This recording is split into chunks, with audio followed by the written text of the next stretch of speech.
Hey everyone! In today's video, I'll show you how to download and inject the latest multi-loader. It's quick, easy, and works perfectly. Let's get started.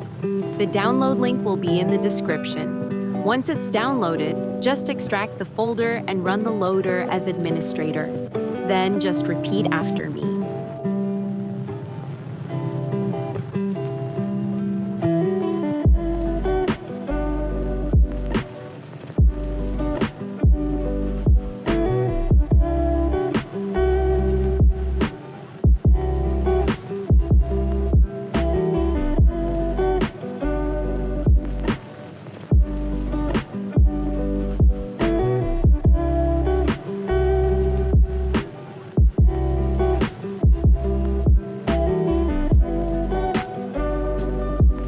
After the injection, you can immediately enter the game. Good luck!